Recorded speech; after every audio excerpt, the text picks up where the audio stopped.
13 सितंबर NTPC परियोजना के प्रभावित भूस्थापित किसानों एवं क्षेत्रीय लोगों की समस्याओं पर हिंद मजदूर किसान पंचायत के राष्ट्रीय उपाध्यक्ष कर्णवीर सिंह यादव उर्फ लल्लू मुखिया के नेतृत्व में 2 दिवसीय धरना का समापन अनुमंडल पदाधिकारी एवं एनटीपीसी अधिकारियों के अनुरोध पर समापन किया गया तथा समस्याओं के लिए अनुमंडल पदाधिकारी के समक्ष शाम 4 बजे वार्ता बुलाई गई, जिसमें प्रभावित क्षेत्र के 10 मुखिया जनों एवं उसके प्रतिनिधियों ने हिस्सा लिया तथा एनटीपीसी के 3 जिम्मेदार अधिकारी उपस्थित हुए।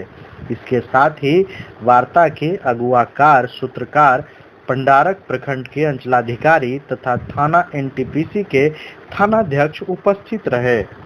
अभी एसडीओ साहब तत्कालिक मीटिंग बुलाए हैं, उसमें एनटीपीसी भी रहेगा और 72 घंटा अल्टीमेटम हम दिए हैं कि 72 घंटा के अंदर जो कानून के किताब के दायरे में है उस विषय पर अगर सहमति बनी तो बनी, अगर नहीं बनेगी तब फिर हम लोग आंदोलन करने के लिए तैयार हैं। एचआर के जीएम भी थे, पंकज चौधरी जी भी थे, दया शर्मा जी भी थे, सब लोग थे। अभी हम लोग को कोई बात नहीं हुआ है। कल के लिए समय निर्धारित किया गया है कि 3 बजे हम लोग बात करेंगे और सभी लोग एनटीपीसी के अधिकारी भी रहेंगे और हम लोग भी रहेंगे। सारा बिंदु पर सर बोले कि हाँ यही 11 बिंदु है, 11 बिंदु पर कल बात। क्या लगता है इस बार ऐसा संभावना कि वार्ता सफल रहेगा?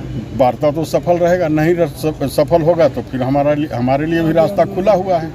धरना में 10 ग्राम पंचायतों के जनता ने हुंकार भरी तथा आंदोलन में आए हुए लोगों ने स्पष्ट रूप से कहा कि जब तक हमारी मांगे पूरी नहीं होगी तब तक किसी भी अधिकारी को न चैन से बैठने देंगे, नहीं आज के व्यवस्थाओं से उन्हें हम विवश करेंगे।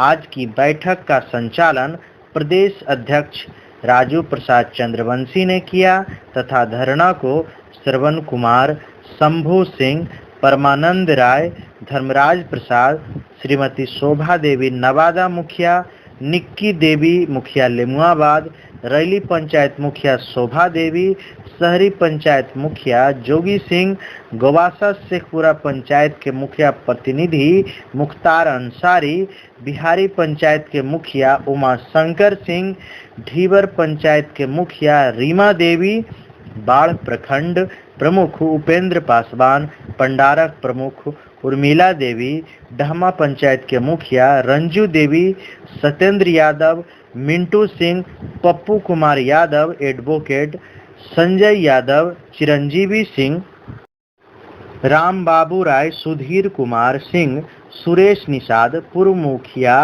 विजय यादव, धर्मवीर महतो, सदानंद यादव, उमेश चंद्रवंशी आदि लोगों ने संबोधित किया। आए हुए करीब 5000 से ज़्यादा की जनता के भोजन का इंतजाम किया गया था, जिसमें महिलाओं की भागीदारी ज़्यादा देखने को मिला। लल्लू मुखिया ने एनटीपीसी से जनता की हक की लड़ाई को लेकर अपने अंदाज में एनटीपीसी को ललकारा, जिसका नतीजा एनटीपीसी के अधिकारियों को वार्ता करने की स्थिति बनाया। और सबके अकाउंट से मैं खुद पूछ के उनसे कंफर्म करूंगा कि उनके अकाउंट में बोनस पेमेंट आया है कि। तो ये हमारे रीजनल ऑफिस रायपुर से होके आता है, तो सारे के बैंक अकाउंट में ये जाएगा और मैं खुद पूछूंगा सबका नाम से कि मिला है कि नहीं। तो अगले सप्ताह से ये पेमेंट शुरू हो जाएगा और जैसे जैसे एप्लीकेशन आती जाएगी उसको जो भी कागज पत्र में कमी है उसको पूरा करके पेमेंट चालू रहेगा, लगातार चालू रहेगा। इसमें कहीं रोक नहीं लगेगी, ये मैं आपको आश्वासन देना चाहता हूँ। धन्यवाद। अगर यदि जो मेरा मांग नहीं मानिएगा, नहीं अथी कीजिएगा तो इसके बाद भूख हड़ताल करेंगे, गेट पर धरना प्रदर्शन करेंगे, एनटीपीसी को पूरा गेट जाम करेंगे, रेल जाम करेंगे, आने नहीं देंगे। नहीं होगा तो फिर क्रांतिकारी आंदोलन का भी रूप अख्तियार करेंगे। सुने कर्णवीर सिंह यादव उर्फ लल्लू मुखिया ने मीडिया के साथ संबोधन में क्या कहा। प्रकार के एनटीपीसी द्वारा सूचना आया है क्या? सूचना आया है, लेकिन हमारा 2 दिवसीय धरना है। 2 दिन तक के हमको धरना पर बैठना था। अब मेरा धीरे धीरे समय करीब आते जा रहा है और कल ही से सभी एनटीपीसी के पदाधिकारी में भी बेचैनी घुस चुका है और यहाँ के लोकल प्रशासन में भी बेचैनी घुसा हुआ और सभी लोग आज भी कल भी बोल रहे थे कि क्या धरना खत्म कर लीजिए, हम आपका बात करेंगे आपसे। हमको आपसे बात नहीं करना है। आपको जो गाइडलाइन भारत सरकार का है और 2013 का जो नियम बनाया गया है उस पन्ना को निकाल लें और निकाल कर जो और उसको टाइप करके सर्वविदित कर दें और लागू कर दें कि हाँ हम इसको मानने के लिए तैयार हैं। हम लोग कल भी बोले थे, आज भी बोल रहे हैं और धरना खत्म होने के बाद हम लोग सभी लोग मिल करके सभी भाई बंधु मिल करके जाएंगे, जा करके उनको मेमोरेंडम देंगे और देने के बाद उनको 1 सप्ताह इंतजारी करेंगे कि क्या इसमें उनका रिजल्ट आ रहा है। अगर यदि जो हमारा किसी भी हक में हनन करना चाहेंगे तो उनको चाहे जोर जुलूम हो और चाहे जिस हथियार अपनाना पड़े या क्रांतिकारी आंदोलन करना पड़े, सारा चीज करने के लिए हम लोग तैयार हैं। अभी तक उधर से कोई वार्ता का पहल हुआ कि नहीं? अभी तक वार्ता का कोई पहल हुआ कि नहीं? वार्ता का पहल जब धरना पर बैठते हैं तब उन लोग को बेचैनी आ जाता है कि इनको धरना खत्म कराने के लिए एक बहाना मिलता है कि वार्ता करने के लिए आइए, हम बात करने के लिए तैयार हैं, बात करने के लिए तैयार हैं। तो आप जो मुझसे बात करने के लिए तैयार हैं तो जो भारत सरकार के द्वारा 2013 का जो नियम बनाया गया है, कानून बनाया गया है, उस पन्ना को निकाल करके जो मेरा डिमांड उसमें लिखा हुआ है उसको टाइप करके और एनटीपीसी वाले सभी लोग दस्तखत करके हमको भेज दे।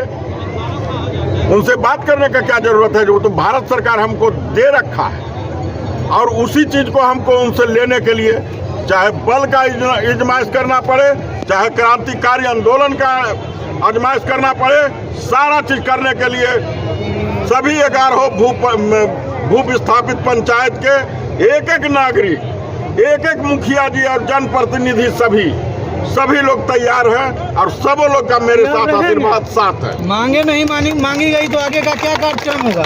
आगे का क्रांतिकारी आंदोलन होगा। सर, पंडारक सीओ के द्वारा बताया गया कि लगातार बात चल रही है, उनकी मांग को माना जाएगा भैया, तो हम तो वही कह रहे हैं कि मान लीजिए। अब मान करके अभी वो हमको टाइप करके एनटीपीसी के डीजीएम और ईडी और आरईडी से दस्तखत करा करके हमको भेज दें, सभी लोग जनता जय जयकार करते उसके बाद में चल देंगे। लेकिन वो चाहते हैं कि इनका जो प्रोसेसन है उसको किस तरह से डाइवर्ट किया जाए और किस तरह से बेरुखा किया जाए जिसमें कि उनका गोटी लाल होते रहे। अब उन लोग का हम सारा रणनीति समझ चुके हैं। एनटीपीसी बसुल्ला के धार है। आप जानते हैं कि बसुल्ला किसको कहते हैं? जितना उछिलता है वो सब ओकर अगुए में आता है। तो वही एनटीपीसी बसुल्ला के धार है। वो चाहता है हर समय कि जितना हमारा आमदनी हो हमारे पॉकेट में रहे, हमारा संस्था में रहे और भू विस्थापित को हमको कुछ देना नहीं पड़े, परगला करके उनको हमको काम निकालते रहे। अच्छा, एनटीपीसी का कहना है कि 1400 कुछ लोगों को दिया गया, कुछ को दिया जाएगा। हम तो कल भी बताए थे, हम आपको कल भी बताए थे कि तेरा सा उनसे 2020 से लेके अभी तक के मांग लीजिए डाटा कि कितना आदमी को दिए हैं। यह जो डाटा है, जिस समय एमएम परवेज यहाँ के ईडी थे, गर्ब्याल साहब यहाँ के ईडी थे, जब तक लगी उन दोनों व्यक्ति रहे तब तक लगी कुल को पेमेंट हो रहा था। मेहदी साहब यहाँ डीजीएम थे, पेमेंट हो रहा था। लेकिन जब से उन लोग गए तब से इन लोग का पेमेंट का सारा सिस्टम बंद हो गया और उन लोग के द्वारा कुछ हम लोग के यहाँ जब तक परवेज साहब यहाँ के थे और सभी लोग थे तो कुछ विकास का काम जिस समय एनटीपीसी चालू नहीं हुआ था, उसका कोई आमदनी नहीं था, तब उन लोग के द्वारा हमारे यहाँ विकास का काम, कुछ स्कूल बनवाए थे, कुछ मंदिर भी बनवाए, लेकिन इन लोगों ने सीधा विपरीत चल रहा है कि हमको कुछ भी नहीं देना है। और जिस तरह से अजय कुमार बोले हैं, अगर उनको ये घमंड हो रहा है कि हम मंत्री जी के आदमी हैं, तो हम कोई भी मंत्री जी के नहीं हैं, हम भी मंत्री जी के आदमी हैं। तुम नौकर हो और हम जनता हैं, तुमसे ज्यादा अधिकार हमको है मंत्री जी पर, तुम्हारा कोई अधिकार नहीं है। आज आया है कल जाएगा। लेकिन जिस तरह से वो बदसलूकी करता है, उसका भी जवाब हम लोग बदसलूकी से भी देना जानते हैं। लेकिन हम लोग अनुशासन में भी रहना जानते हैं और बदसलूकी से भी देना जानते हैं। इसलिए वो होश में आ जाए। बोलते हैं कि हमारे मरने के बाद विकास होगा, बोलते हैं कि हमारे मरने के बाद बोनस मिलेगा। तुमको जिंदा रखेंगे और तुम्हारे सामने से तुम्हारा हाथ से छीन के लेंगे।